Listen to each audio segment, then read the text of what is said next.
To make it too perfect, it comes out looking perfect and it looks like somebody else's. So I like it to be nice and rustic and artistic. So you go in with the toppings, huh? Yeah. I always think of this as the equivalent of a large pizza. What's your favorite pie? My favorite one right now is the Mark Truffalo. It's got like a garlic cream base, a ton of mushrooms. I finish it with ricotta, herbs, and a drizzle of truffle oil. So what kind of mushrooms are you using? I just use white button mushrooms. This is our garlic cream sauce. It's like an Alfredo. All right, let's, so they both go in the oven over here? So we cook at 500. Can you fit 3 or should I go? Three's good. Okay. Yeah, and that's it. Since the pizza was in the oven, we started chatting about his building and how it was built in the 1700s, only to find out the story of what this place used to be is even more crazy than when he opened the pizza shop originally in a pigeon coop. It's an old one, right? Yeah. It's one of the originals? 1726 it was built. 1726? 300 years old. It was an area where they planned the American Revolution. In this building? Oh, that's really Sons of Liberty were here. Sam Adams, That's John so Hancock, cool. they met right back there.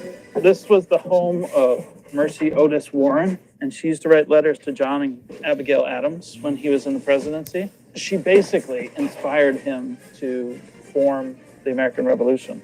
Really? From all of that.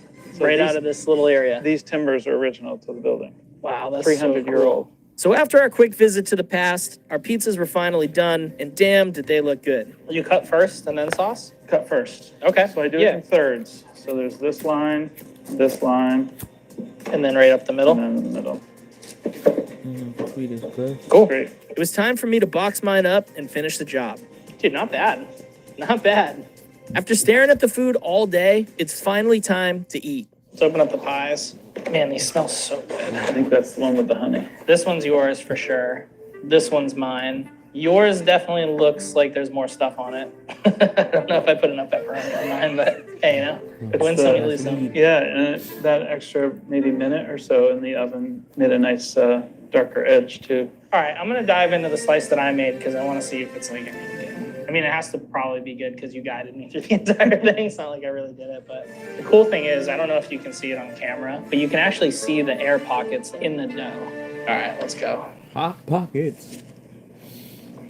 Damn, is that good? You're right, that sauce tastes like you had been working on that for days. I mean, you've been heating it up, obviously, but Did you get a piece of the edge yet? I'm saving it.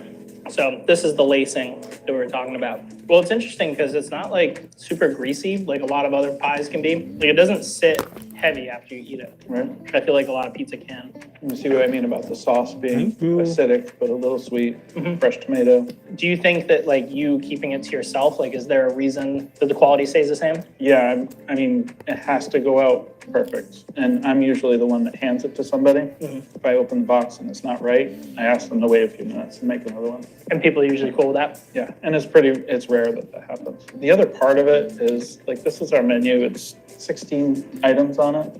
If I were to start adding sandwiches and chicken fingers and french fries like a lot of pizza places do, I would be way overwhelmed. And the quality would go way down. If I'm going to do something, I want to do it perfectly, do it right, have a small menu. You're definitely going to do it better than me. I can already tell by looking at the slice, but I want to try the hot honey on here. It sounds really good. Oh, that's a game changer. Damn, that is good. Here we go. The Mark Truffalo. Shit, dude, this is legit.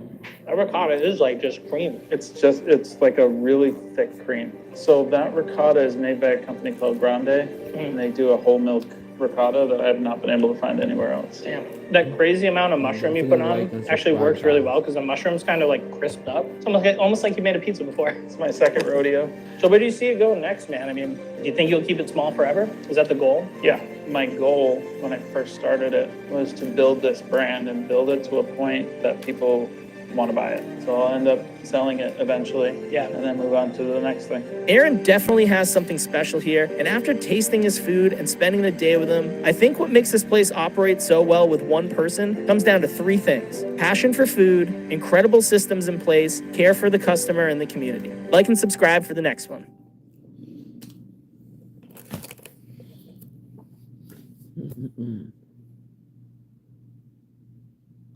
Today we're at the Edge, Thick Square Pizza with Aaron. He's going to show us around his Detroit-style pizza shops. This shop does 120 to 150 pizzas a day with one man band going on here.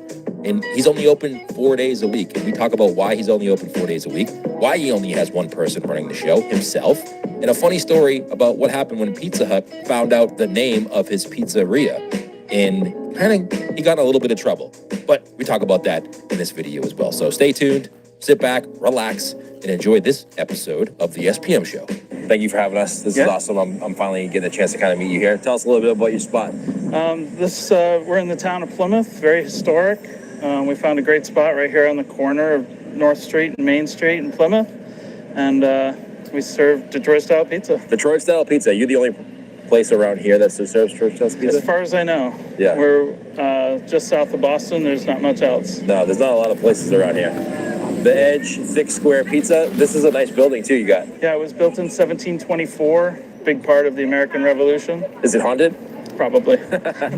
You said you're doing actually a ghost tour thing here soon, right? Yeah, we're going to be doing some ghost investigation in November. So that's going to be amazing. Want to take us? Can we take a look inside? Yeah. Let's go. Come on.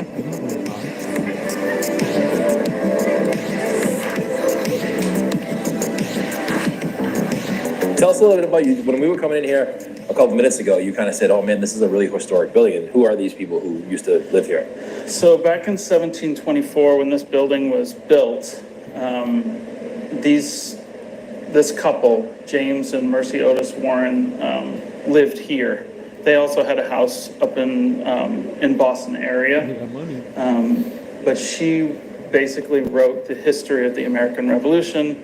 She was pen pals with John and Abigail Adams, and she inspired the American Revolution, sometimes right within this building. So back, how many, 200 plus years ago?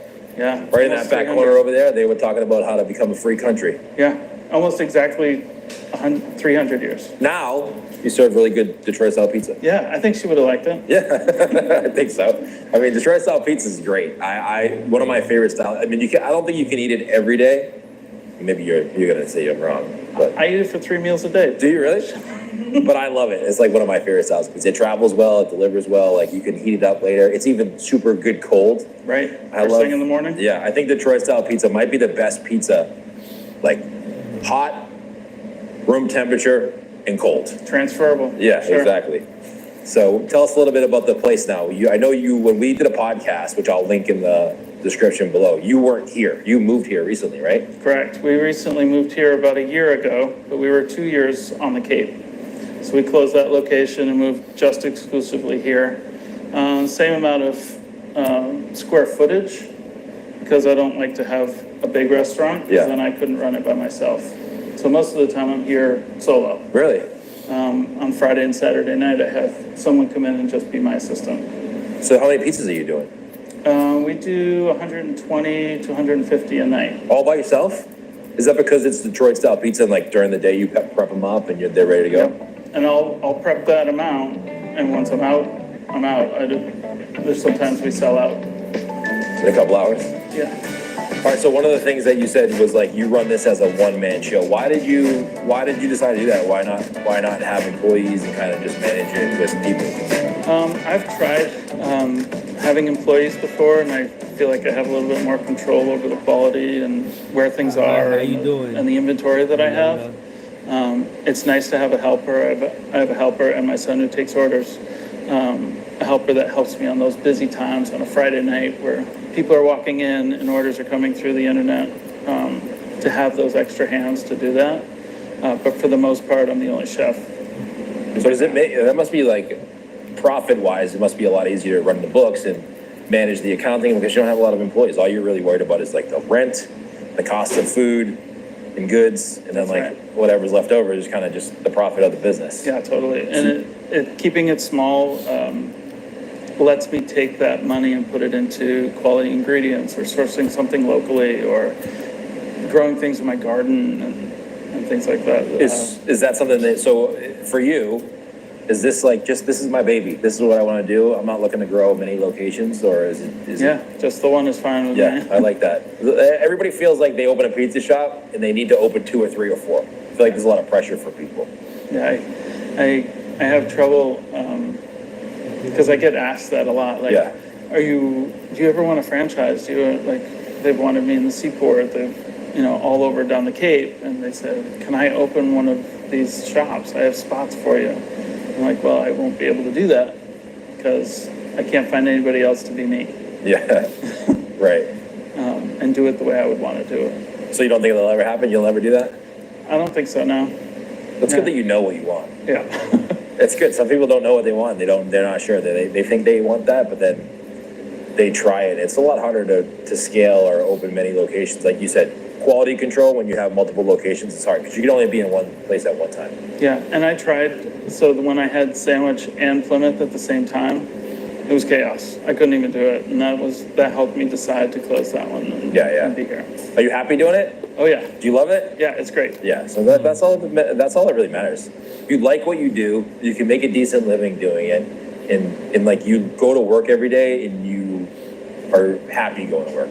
Yeah, I and think making a product that people, there was a story about this family came in and they had brought their Italian grandmother with them from Italy, didn't speak any English. She sat in that corner and she gave me the eye the entire time, like, I don't know about this. This is not the pizza I'm used to. She sat there and she ate, stone-faced, not a word. Everybody else was like, this is great.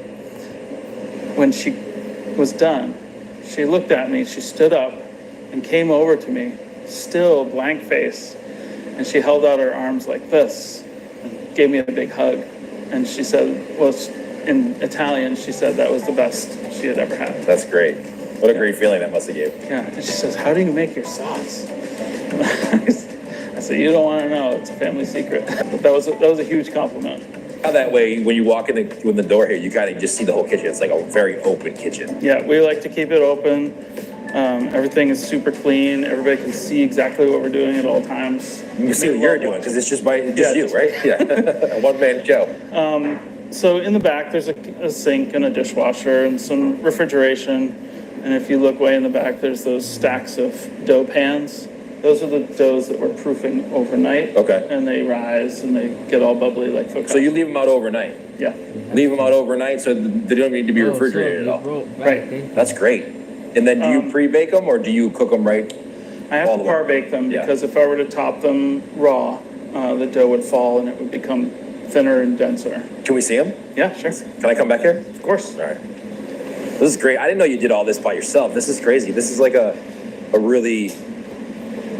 So these are the doughs that sat overnight. Here, I'll open another one. Sometimes they stick to the roof. I just give them a little. Yeah. That's our nice bubbly fluffy dough. There you go. Then you just par bake that? Yep. What kind of pans do you use? So these are Lloyd's pans. Okay. And they're the ones that don't have the welded corners, so they last longer. The ones with the welded corners fail sometimes. Do they really? So these are a little bit rounded, but when it comes out, the pizza looks almost the same. Yeah. That's great. Then you said you do about how many of these a night? 120 to 150. So now if you did a different style of pizza, you probably couldn't do it all by yourself. Like if you were doing a New York style pizza where you had to make the pizzas If I had to from scratch, and top them and bake them and do all that stuff, I would have to have a team of people. Yeah. So is that why you chose this kind of style of pizza too? Like the business model is easier for you to run? Yeah, that was huge. That was a huge part because I can par bake. These were the ones I did this morning. I could par bake these and just have them ready to go, put back in the pan, top them, and it takes 12 minutes to bake after that. Wow, that's not bad at all. So you do all the par baking like before you even open? Yep. And then once you hear, just customer comes in or they order online because you said you don't do phone calls. Right. Which is another great thing. That's awesome.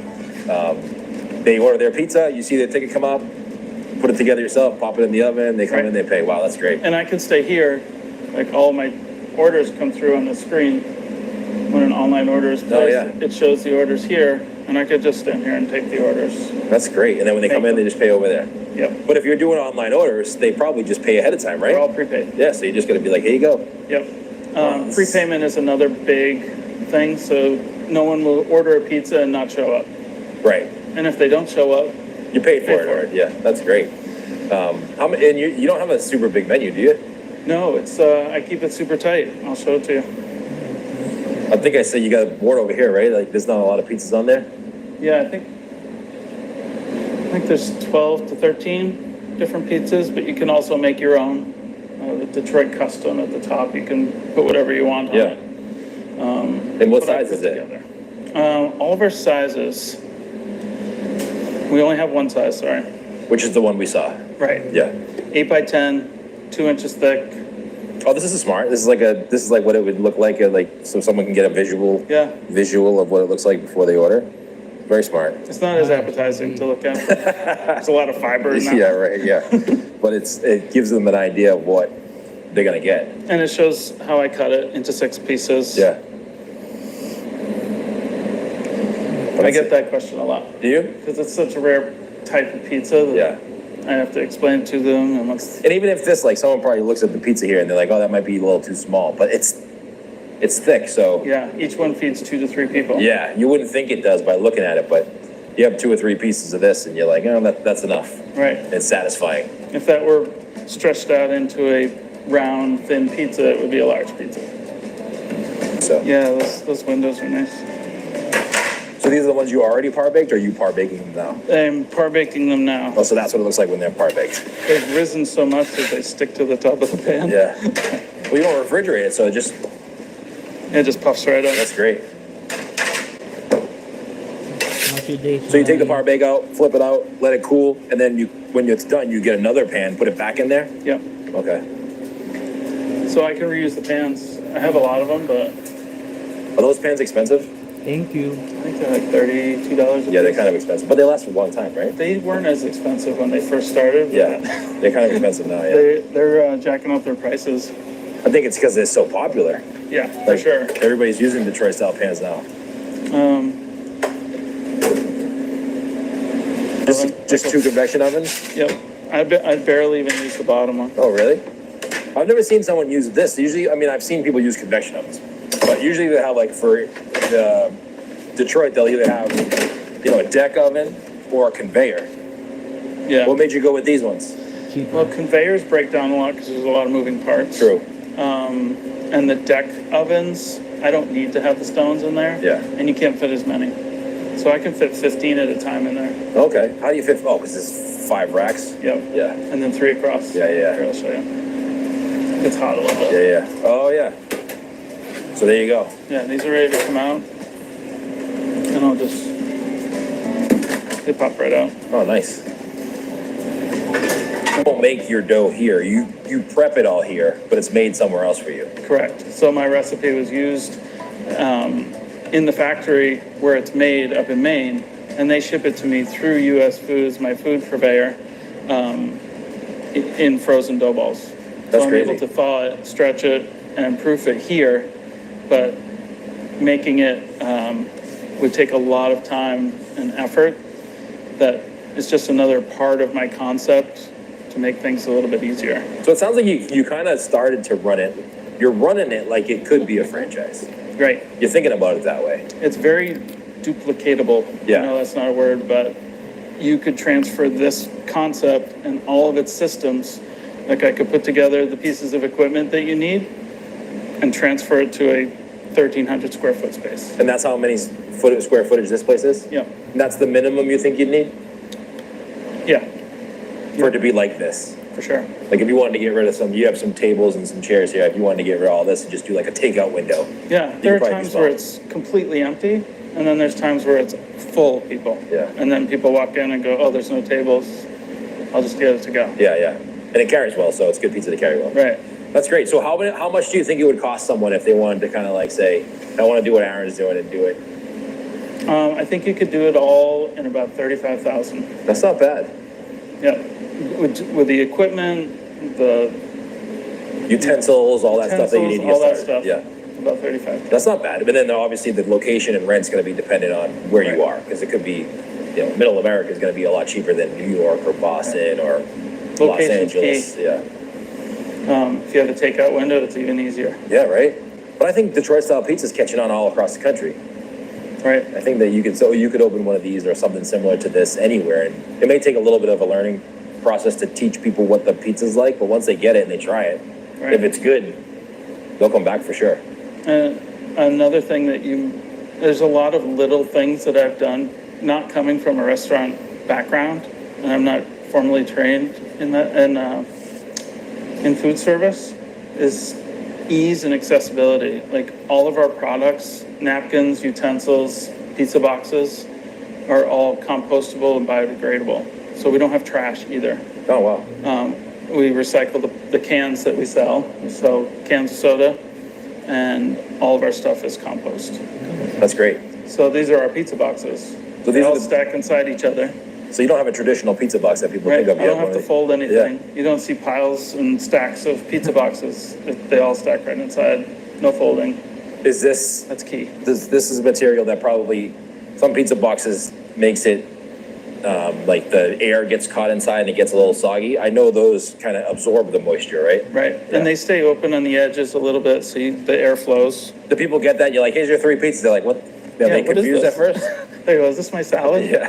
I don't serve salad. Yeah. So I see at the bottom of that, you got Instagram, Facebook, TikTok. Are you doing all your social media yourself? I do the middle two, the Instagram and Facebook. My son runs the TikTok page. Does he really? Yep. I'll link that up so we can all take a look at it. What does he do for it? He reposts videos, Yeah. but he also does some of the history Okay. in the surrounding area. He's got some pretty cool videos. That's smart, because you are in a pretty historic area. Is a lot of your customer base locals or like people who visit this area? It's a good mix of both, and it depends on the season. Like right now, a lot of the locals are coming out and coming here when they didn't during the summer because they knew all the tourists were going to be here. Yeah, so we're in September, so this is Plymouth, Massachusetts, South Shore of Boston. Right. Very much a summertime location because of the great weather here. In fact, at the end of this street is the Rock, is Plymouth Rock, and the Mayflower's right there at the bottom of the street. We'll have to go stop there before we leave. Yeah. Go check out. And I know your Instagram, you do a really good job of taking videos and pictures of your pizza. How do you do that? Like, do you just use your phone? Yeah, I just use my phone, and I come out here with natural light, either on that chair or on the top of that sign, and and take really good pictures of the food, because once people see it, they go, I need to have that. The other thing about Detroit style pizza, it's very visual.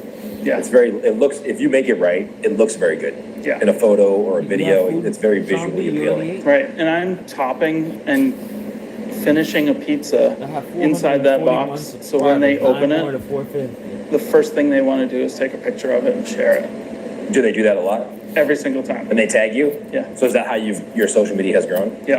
I bet that helps too, because if it's locals, it's one thing, but if there's a lot of tourism and people coming from other areas, you get exposure from people who live way far away. Yeah, Which we is get a probably lot good. of Google reviews. We're at like 4.9 Wow. on Google, which is great. Everybody says positive things, and we love it. If people say that's the best pizza I ever had, I go, well, tell the Google. Yeah, right? It's great to tell me. I'm glad to hear it, but it helps us spread the word. Right. Yeah, there you go. So this is that funny story I told you about in the beginning of this video about how Pizza Hut reached out to Aaron about the name The Edge. And here's what happened. It's from you too. Oh, yeah. Apparently, back in the 70s, Pizza Hut trademarked the words "The Edge" They did? on a pizza that they did. It was a thin pizza where their toppings went all the way to the edge, and they called it The Edge. So they reached out to me one day and said, you can't use that name. Cease and desist. Seriously? And I said, well, I'm a small pizza place. My pizza isn't the same as yours. I use the words The Edge, thick, square pizza in all my marketing. And they still had a problem with it. So I had to agree to not go nationwide with my company and keep it small. And I mean, there's no Pizza Huts around here at all anymore. Well, hold on a second. One more reason not to like Pizza Hut. Right there. Ugh.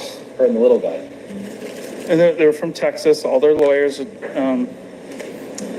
reached out to me and said, you can use that. I said, well, I'm just a small business. Right. And they're like, yeah, you can use it, I guess. You have to sign this agreement. Any advice for someone who wants to open up their own pizza shop? Have a spouse that makes a lot of money.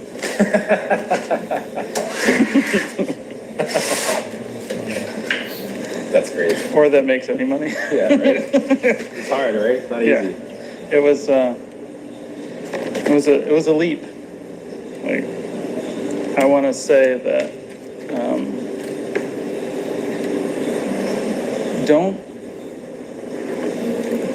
don't invest too much up front.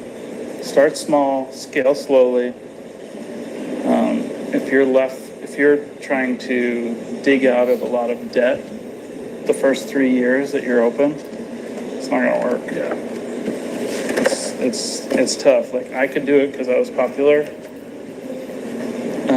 like a popular kind of pizza place, but even you started small, right?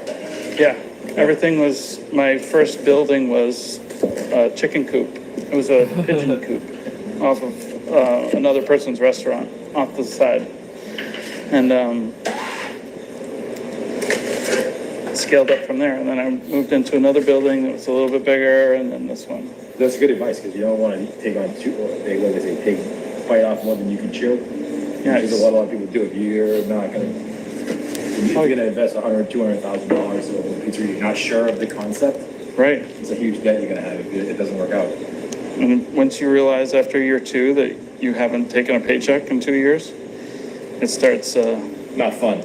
it's not fun.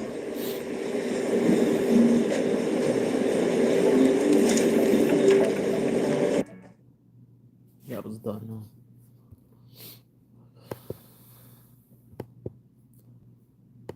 Oh boy.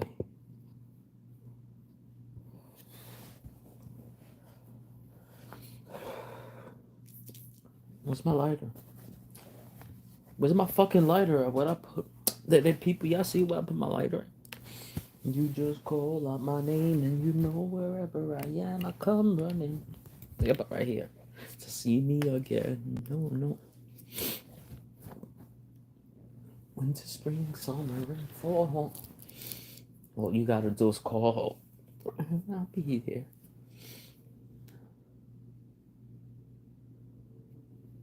Cause you got a friend, and people can be so cool. Now,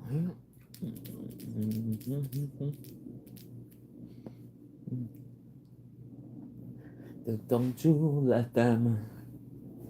You just call out my name. I come running to see you again.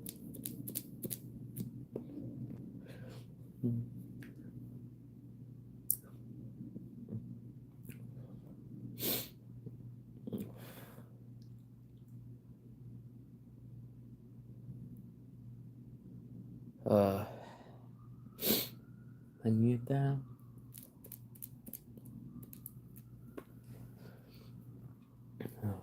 and nothing is going right. You just call out my name.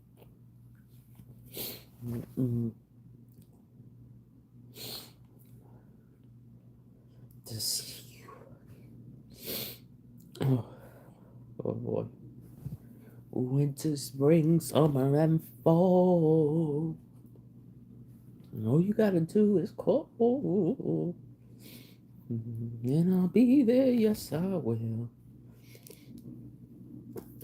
People didn't know that I've got a friend. And people can be so cool. Oh. Today's Thursday, right?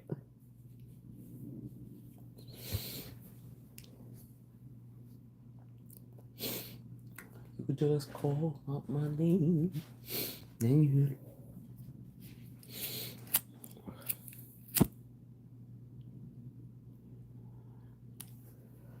just to see me again.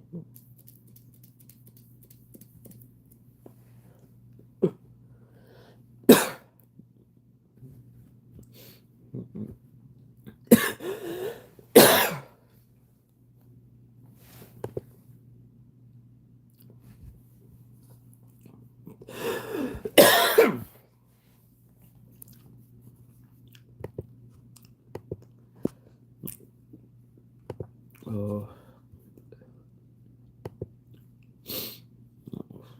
You just call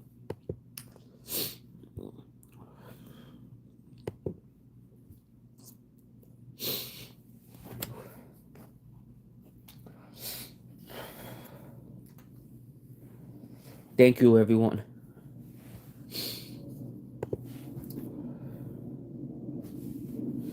People didn't know that I've got a friend, and people can be so cold.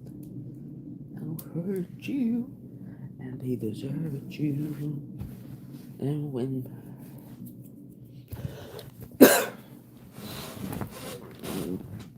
you just call out my name, and you know.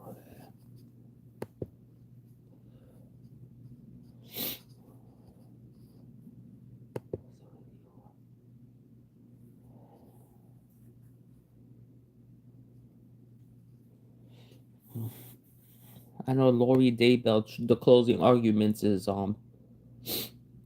next week.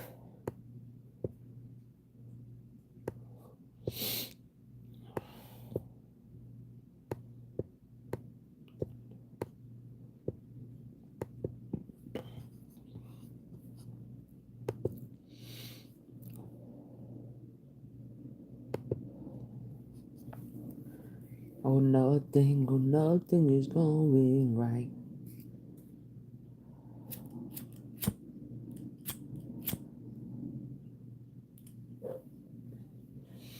Be handled.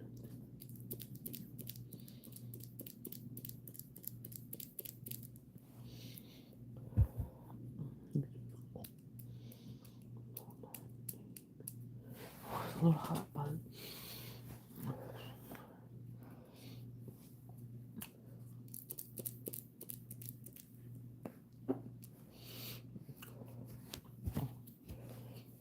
Thank you, everyone that has joined me. Thank you. I appreciate it.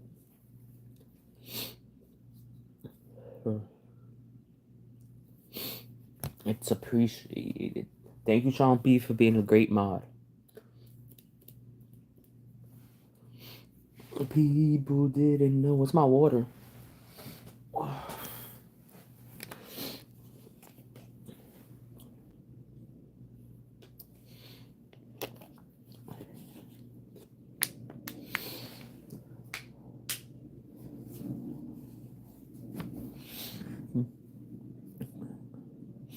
Close your eyes and think of me, and soon I will be there. But nothing is going right. Oh, you just call out my name, and you know wherever I am, I come running to see you again. Oh no, winter, spring, summer, and fall. All you gotta do is call, and I'll be there. Yes, I will. People didn't know that I got a friend, and people can be so cold. They'll hurt you and desert you and get your soul once you let them. 'Cause don't you let them, don't you call out my name, and you know wherever I am, I come running to see you again, just to see me again. Winter, spring, summer, and fall. Don't you have to do is call, and I'll be here. You got a friend.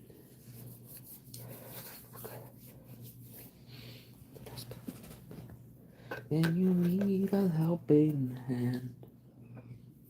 Or nothing. Right. Close your eyes and think. And soon I will be there. Oh, nothing is going right. Close your eyes and think of me, and soon I will be there. I'm bright enough, even your darkness night. Oh, you just call out my name, and you know wherever I am, I come running. I see you again. No. Yep, they want me to plug this in. Winter, spring, summer, and fall. All you gotta do is call, and I'll be there. Yes, I will. People didn't know that I've got a friend. People can be so cold. They'll hurt you and desert you and keep your soul. Won't you let them, and don't you let them. You just call out my name, and you know wherever I am, I come running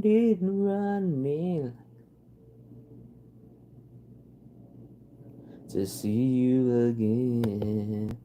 Oh no, winter, spring, summer, and fall. All you gotta do is call, and I'll be there. Yes, I will. The people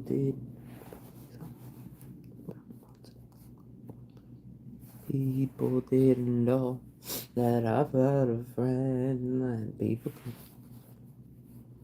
alert you and desert you. You get your soul where to let them, and won't you let. You just call out my name, and you know wherever I am, I come running just to see you again. Into spring, summer, rain. So just a call, and I'll be there. Yeah, you've got a friend. You've got a friend.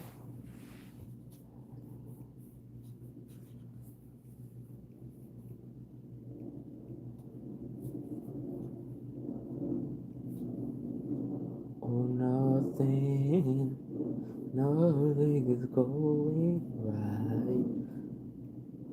Close your eyes and think of me, and soon I'll be there. Nothing is going right. Close your eyes and think of me, and soon I will be there.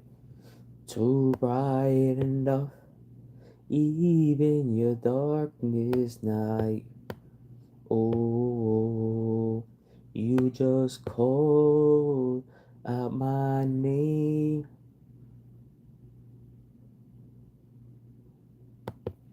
Oh yeah, let's see. Mr. President, breaking news, a short time ago, the Supreme Court agreed to hear oral arguments in the case about ending birthright citizenship. How confident are you that the court will rule in your favor and allow that order to end birthright citizenship to go forward? Well, you just told me that for the first time. I am so happy. I think the case has been so misunderstood. That case, birthright citizenship, is about slavery. If you look at the details of it, the signings of it, everything else, that case is all about slavery. And if you view it from that standpoint, people understand it. But for some reason, lawyers don't talk about it, the news doesn't talk about it. That's not about tourists coming in and touching a piece of sand and all of a sudden they're a citizenship. They're a citizen. That is all about slavery. And even look at the dates on which it was signed. It was right at that era, right after the Civil War. And if you look at it that way, the case is an easy case to win. And I hope the lawyers talk about birthright, citizenship, and slavery, because that's what it was all about. And it was a very positive, it was meant to be positive. And they use it now instead, not for slavery, they use it for people that come into our country and they walk in and all of a sudden they become citizens and they pay a lot of money to different cartels and others. This guy's an idiot.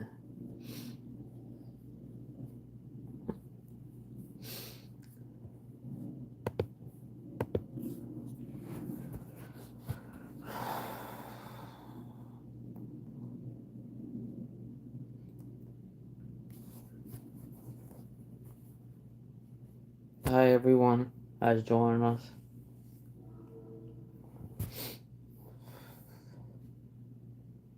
Close your eyes and think of us.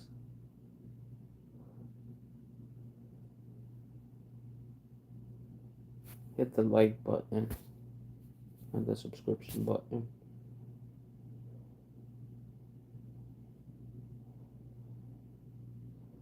A little high, guys.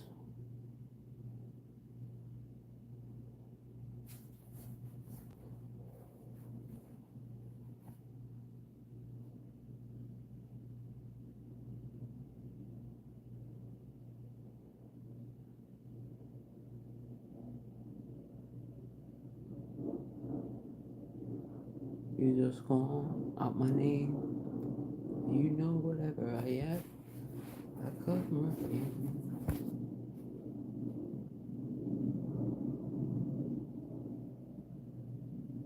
Oh, winter, spring, summer, and fall. What do you have to do is call.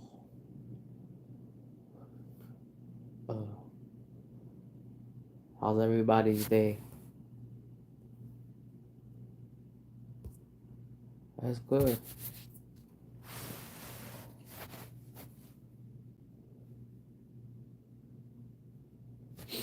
Oh, I'll be back in a second.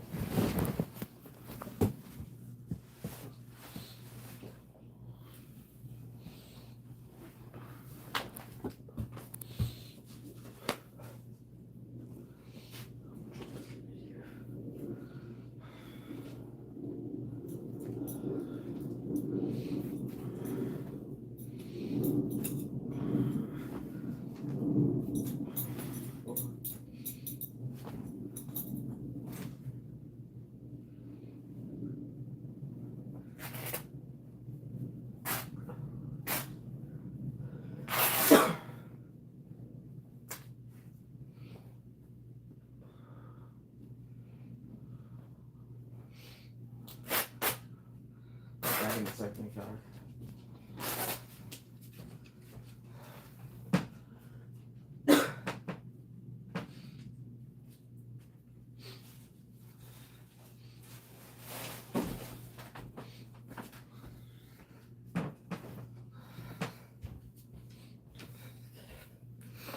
Nope, nobody sees. Only one person. It says right now.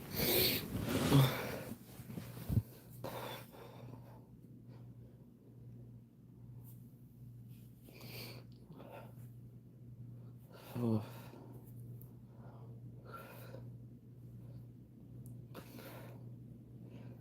So nothing. Alexa, what you want?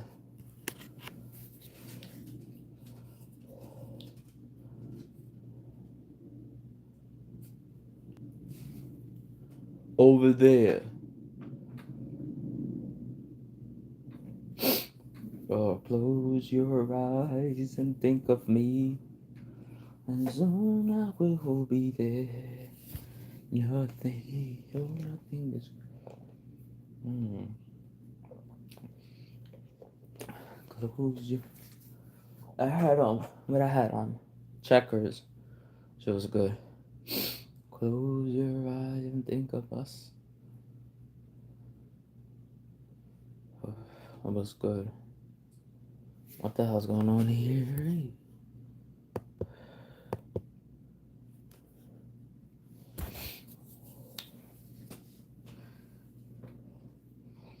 Close your eyes and see.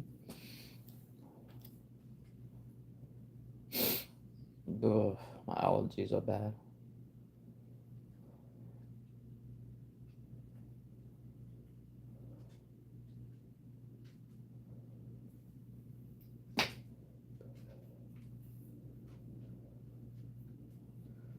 Stretching this hand. And think of us. And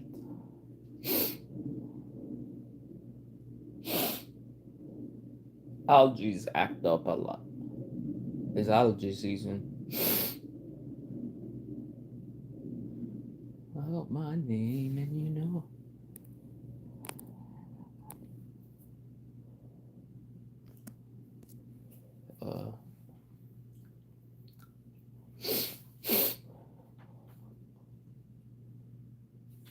You want to smoke? We alright. Let's join this for smoke session.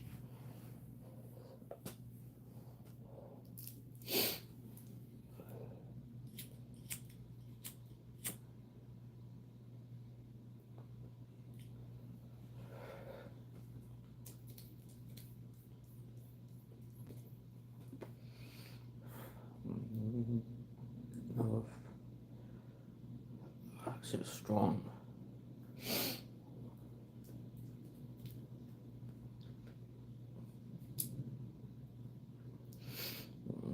Oh, very strong weed.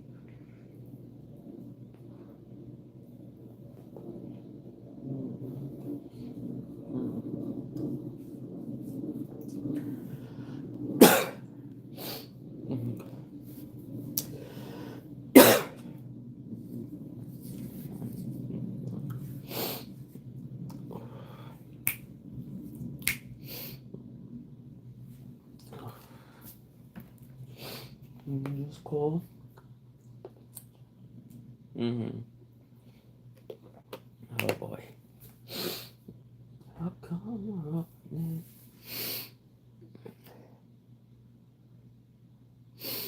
Got to see me again, oh no. Winter, spring, summer, and fall.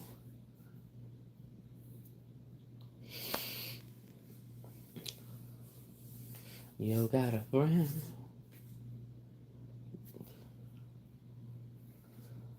Close your eyes and think of me. How soon I will be there to brighten up even your darkness nights.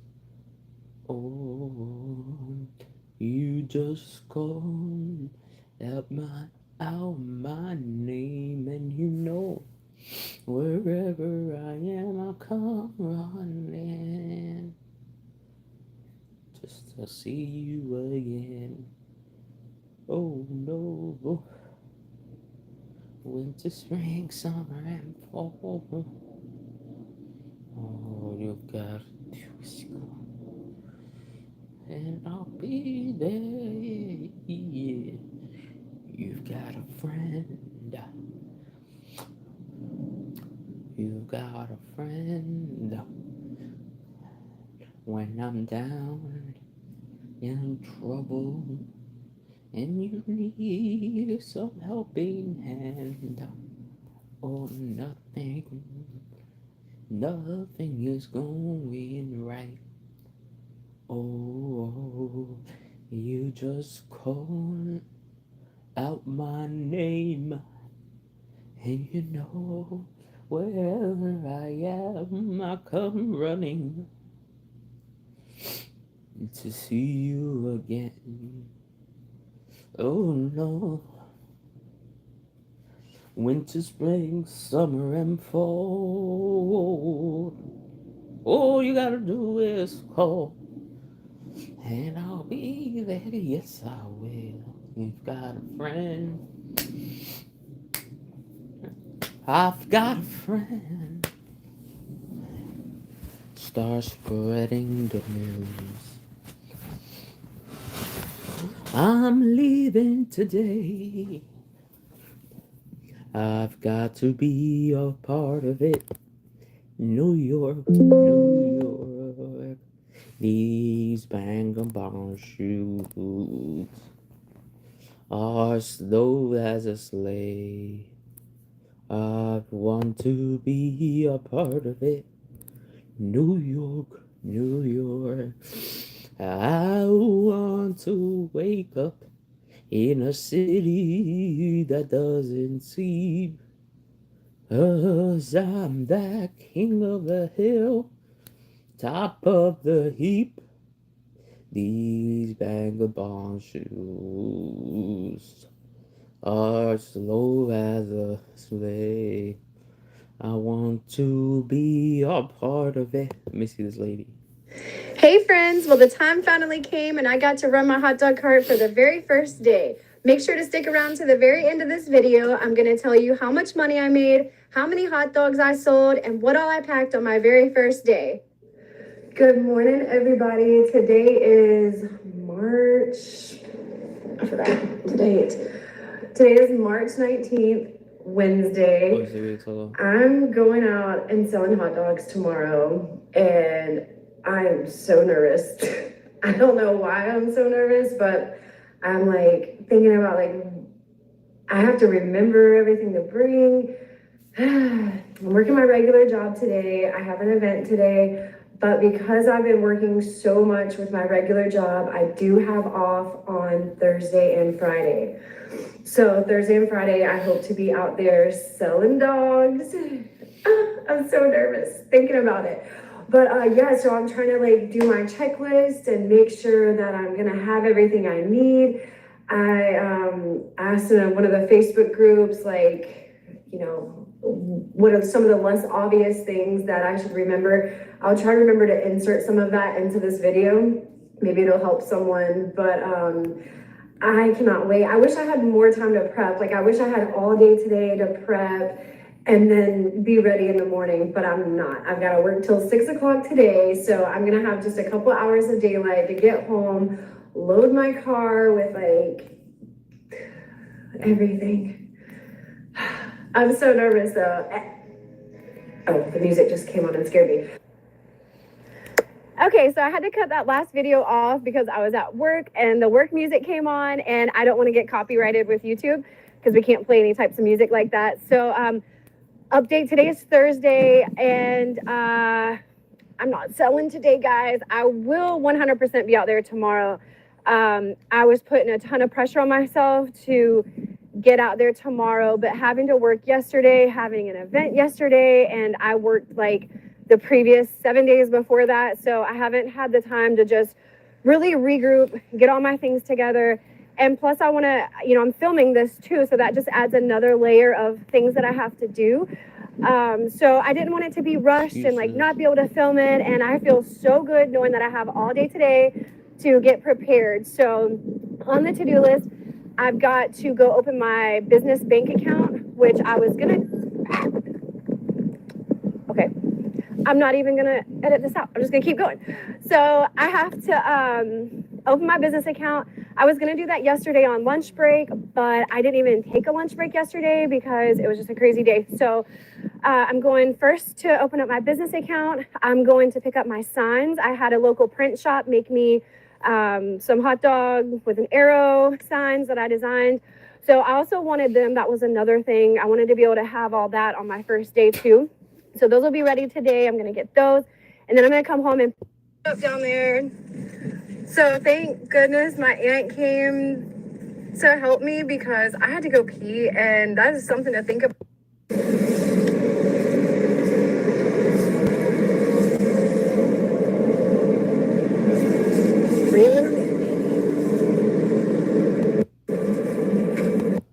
You know. If you need somebody along here because They started to hear me say back in the day.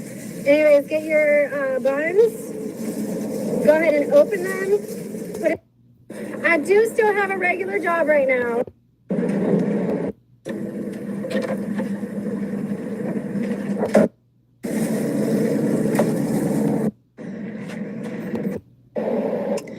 Well, guys, I'm headed home. I'm tired. I'm burnt.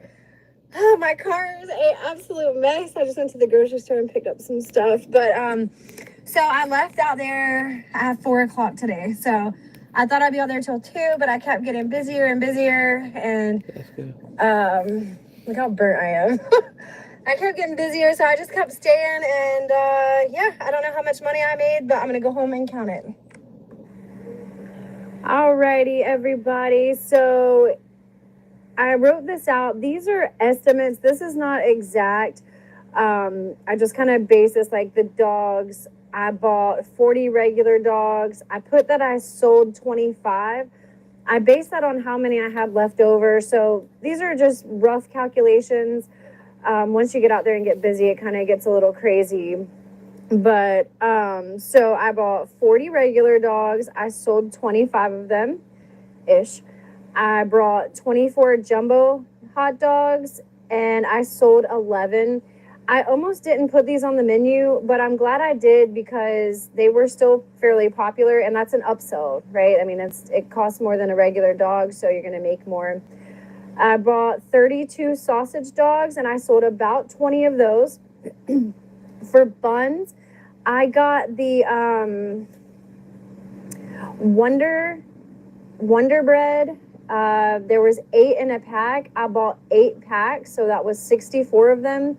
I wasn't initially going to get the Wonder Bread, but when I was at Walmart, those were like the softest, and they did okay. They were fine. I think I paid $2.87 per pack.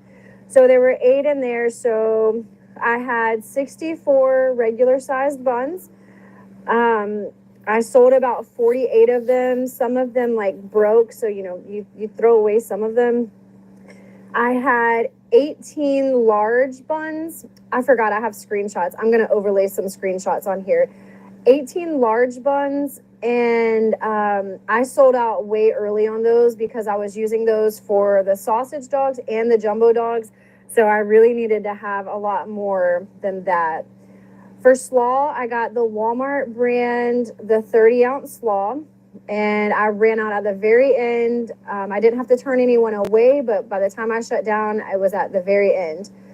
I chopped up one really big onion, like it was a honker, like it was a big one. At the very end, same thing. I just had like a little tiny bit left at the end. Sauerkraut, I bought a 2-pound bag. I put about a quarter of the bag out, and then I don't even think I used a quarter of the bag. I only had a few people get sauerkraut. For water that you put in your steam pans and like cook the dogs in, I bought 5 gallons of water. I used 2 gallons, so I still have 3 left. And chips, I brought a 50-pack box, and I've estimated that I sold about 25 of those. I didn't count, but that's just a rough guess. So I'll put some screenshots in of the prices and everything that I paid, but that is what I sold. And now for the final bit of this video. If you made it this long, thank you. How much did I make? But first, before I forget, here is the list that I made of things to pack for my first day. Feel free to screenshot these so they might help you.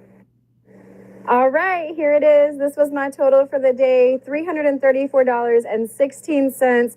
I'd say that was a success. I'm super happy. Please make sure you like and subscribe to my channel so you can continue to watch me making hot dogs.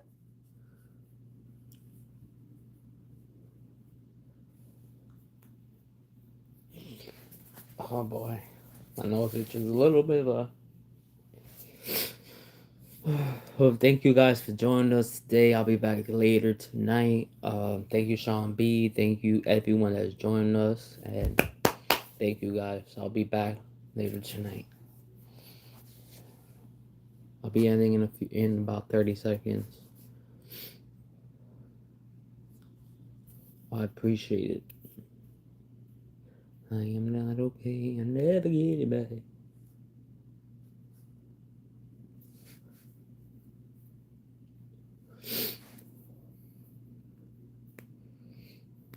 Couple of seconds, I'll be ending.